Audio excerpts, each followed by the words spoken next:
जय हिंद दोस्तों, स्वागत है आप सभी का विजडम एजुकेशन पे। आज 29 नवंबर 2021 है। दैनिक जागरण के राष्ट्रीय संस्करण का कंप्लीट न्यूज़ एनालिसिस करेंगे। आगे बढ़ने से पहले हमारे चैनल पे नए हैं तो सब्सक्राइब कर दें, अपने दोस्तों के साथ, कलीग के साथ इसे शेयर कर सकते हैं। कोई क्वेश्चन पूछना चाहते हैं, कुछ सुझाव देना चाहते हैं, कमेंट सेक्शन में दे सकते हैं और वीडियो को निश्चित तौर पर लाइक कर दें। देखो, आज के जो न्यूज़ है इसका पीडीएफ ऑलरेडी मैं टेलीग्राम चैनल पे प्रोवाइड कर देता हूँ। विजडम एजुकेशन के नाम से ही हमारा टेलीग्राम चैनल है। या टेलीग्राम चैनल पे कोई अन्य इन्फॉर्मेशन होता है तो वो भी मैं शेयर कर देता हूँ। तो आप सभी में जिन लोगों ने टेलीग्राम चैनल ज्वाइन नहीं किया है जाकर के ज्वाइन कर लें। लिंक आपको डिस्क्रिप्शन में मिल जाएगा, वहाँ से जाकर के ज्वाइन कर सकते हैं। अथवा आप टेलीग्राम पर जाकर के विजडम एजुकेशन सर्च करोगे, हमारा चैनल आपको मिल जाएगा। फर्स्ट पेज पे इस न्यूज़ को एक बार देख सकते हैं। ये न्यूज़ अब चर्चा में रहेगा क्योंकि शीत सत्र संसद की शुरू होने वाली है और शीत सत्र में जो भी बिल पेश होगा उस पर आपकी नज़र होनी चाहिए। आपकी नज़र होनी चाहिए कौन सा विधेयक पारित होगा, कौन सा बिल पेश होगा।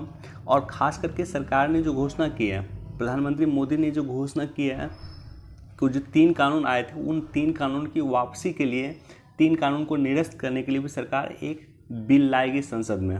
तो उस पर भी आपकी नज़र होनी चाहिए। जो इम्पोर्टेंट, मान लो कोई भी बिल संसद में पेश होगा उस पर आपकी नज़र होनी चाहिए।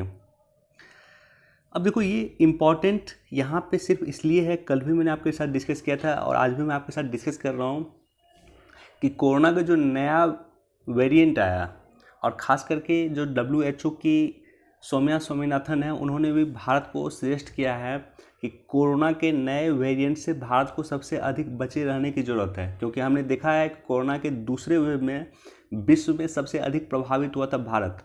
और हो सकता है कोरोना के जो नया वेरिएंट है जिसका नाम है ओमिक्रॉन, इसके माध्यम से तीसरा लहर विश्व में आ सकता है। और तीसरा लहर अगर आएगा तो उसमें भी सबसे अधिक प्रभावित होगा भारत। तो आवश्यकता इस बात की है कि भारत को अधिक बचे रहना चाहिए। ये WHO की सौम्या स्वामीनाथन ने भी कहा है।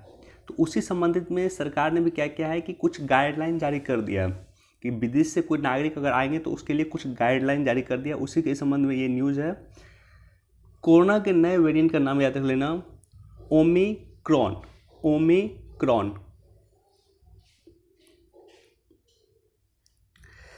देखो, यहाँ पे इंटरेस्टिंग एक मामला आप देख सकते हो। यहाँ पे बस इसको आप लोग पढ़ लेना। ये जो पार्ट है यहाँ पे एक मामला दिया हुआ है, इसको आप लोग पढ़ लेना।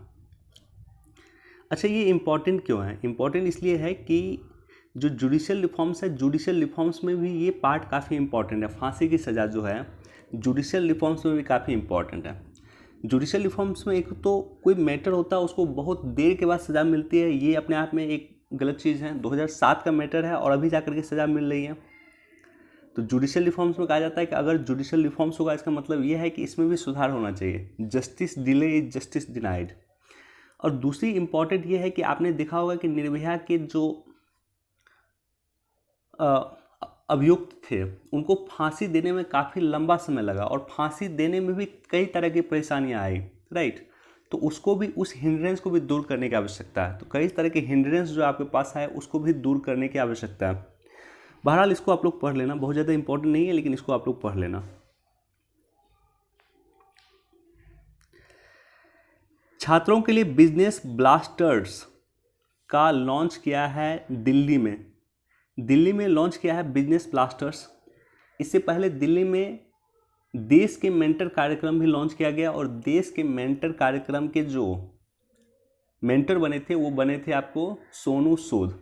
तो इस तरह का कार्यक्रम दिल्ली में लॉन्च किया गया, बिजनेस ब्लास्टर्स लॉन्च किया गया। इसका मतलब ये है कि छात्र जो होंगे आने वाले समय में, ये जो छात्र हैं ये आने वाले समय में बिजनेसमैन बने। ये जॉब लेने वाले नहीं, जॉब देने वाले बने। तो इसी को ध्यान में रखते हुए बिजनेस ब्लास्टर्स लॉन्च किया गया। ये सब जो कुछ लॉन्चिंग होता है उसको वन डे एग्जाम वगैरह में स्टेट पीसीएस में पूछ देता है। जैसे बिजनेस ब्लास्टर्स आपको पूछ देगा कि किस राज्य ने लॉन्च किया है, देश का मेंटर कार्यक्रम किस राज्य ने लॉन्च किया है। इसी तरह से एक कार्यक्रम आया था केरल सरकार के द्वारा, 1 IS 1 स्कूल। एक IS एक स्कूल पे अधिकृत किया गया है और उस IS के निगरानी में वो स्कूल जो होगा वो फलित होगा, फुलित होगा। तो इस तरह का कार्यक्रम वन डे एग्जाम में स्टेट पीसीएस में पूछा जा सकता है। याद रख लेना आप लोग, बिजनेस ब्लास्टर्स लॉन्च किया है दिल्ली सरकार ने।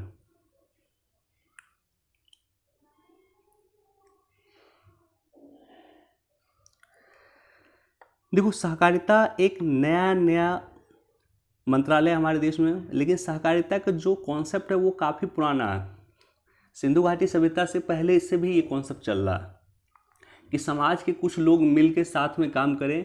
इसी कॉन्सेप्ट को सहकारिता कहीं ना कहीं कहा जाता है, और ये कॉन्सेप्ट काफ़ी पुराना है।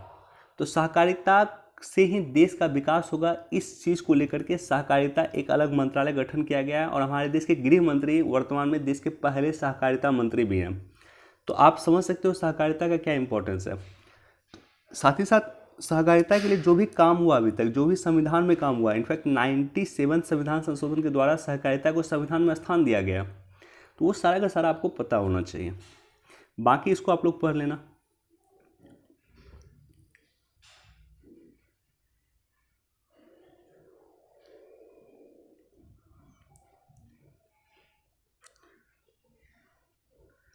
राष्ट्रीय फलक पे भी आज हमारे पास कोई इम्पोर्टेंट न्यूज़ नहीं है,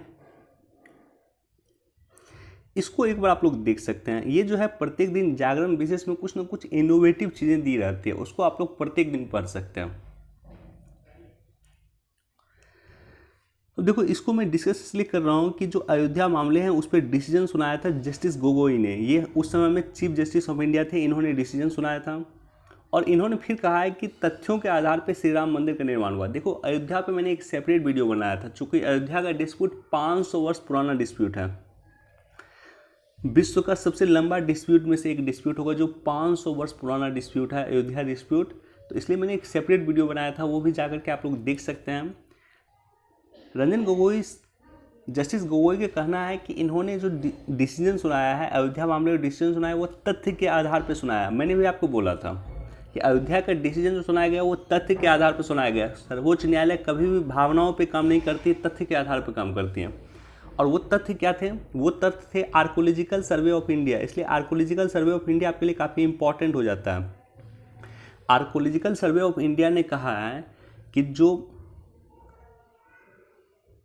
ढांचा था, ढांचा के नीचे मंदिर जैसी कुछ संरचना थी। ढांचा के नीचे क्या थी? मंदिर जैसी कुछ संरचना थी। ये अपने रिपोर्ट में कहा था आर्कोलॉजिकल सर्वे ऑफ इंडिया, और उसी रिपोर्ट के आधार पे जो है डिसीजन सुनाया गया था अयोध्या का। तो डिटेल वीडियो मैंने बनाया था, लगभग 15 मिनट का वीडियो होगा। अगर अयोध्या डिस्प्यूट को आप लोगों को समझना है तो जाकर के वो वीडियो आप देख सकते हैं, हमारे प्लेलिस्ट में वो वीडियो आपको मिल जाएगा।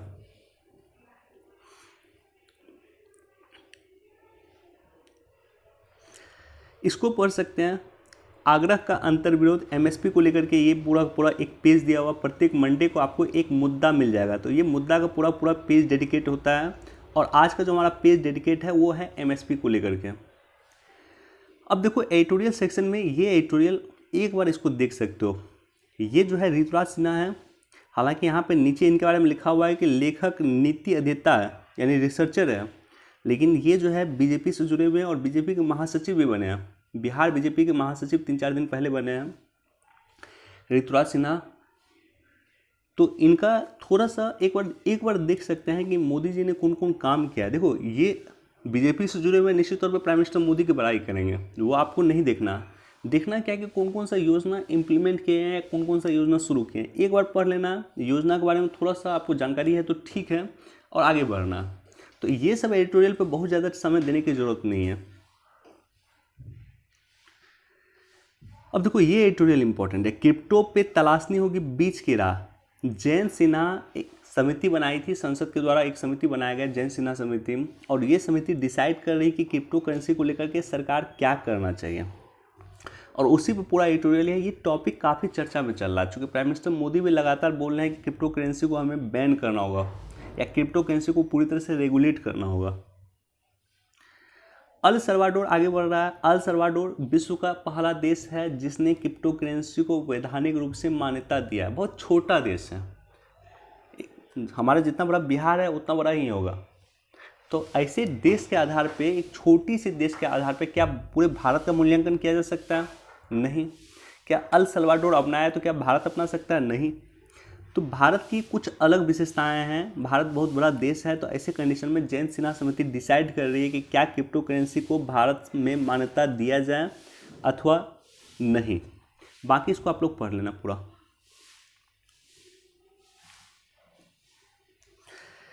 देखो बांग्लादेश हमारा जो है टॉप 5 लार्जेस्ट ट्रेडिंग पार्टनर में से आता है। आई थिंक चौथा या पांचवा नंबर पे आता है,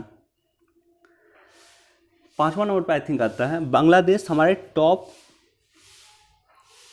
लार्जेस्ट ट्रेडिंग पार्टनर से आता है और बांग्लादेश के साथ हमारा जो ट्रेड है वो है $10 बिलियन का हो चुका है। तो काफ़ी बड़ा ट्रेड हम बांग्लादेश के साथ ऑलरेडी करते हैं। इस ट्रेड को और इम्प्रूव करने के लिए जो हमारे देश के वाणिज्य मंत्री है, इन्होंने कहा है कि 5 चीज़ों पर और ध्यान देने की ज़रूरत है। व्यापार पे, प्रौद्योगिकी पे, संपर्क पे, उद्यमिता पे, स्वास्थ्य और पर्यटन पे। ये 5 चीज़ों पे हमें ध्यान देने की ज़रूरत है ताकि हमारा व्यापार और बढ़े। एक बार वन टाइम इसको पढ़ सकते हैं। बाकी आपके लिए बांग्लादेश और इंडिया रिलेशन इम्पॉर्टेंट है, हमेशा इम्पॉर्टेंट होता है। जो पड़ोसी देश होता है वो सबसे अधिक इम्पॉर्टेंट होता है आपके मेंस पर्सपेक्टिव से।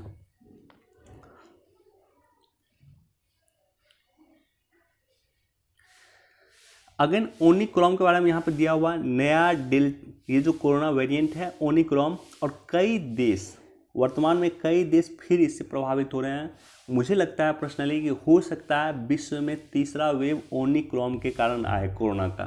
इसलिए आप सभी लोगों को सतर्क रहने की ज़रूरत है। जहाँ भी जाएं मास्क पहन के जाएं, सैनिटाइजर का यूज करना शुरू कर दें।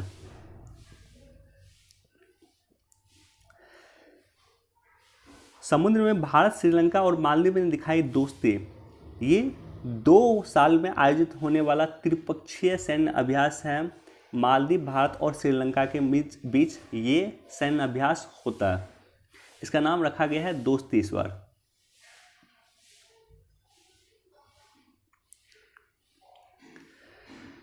चलिए आज हमारे पास इतना ही न्यूज़ था। वीडियो देखने के लिए आप सभी का धन्यवाद। इसका पीडीएफ आप लोगों को टेलीग्राम चैनल पे मिल जाएगा। पीडीएफ को वहाँ पे जाकर के जरूर पढ़ लें। कुछ जो न्यूज़ मैंने आपको चर्चा किया है उसको जरूर निश्चित तौर पे उसे जाकर के पढ़ लें। वीडियो देखने के लिए धन्यवाद। Thank you so much. Please do like, share and subscribe. Thank you.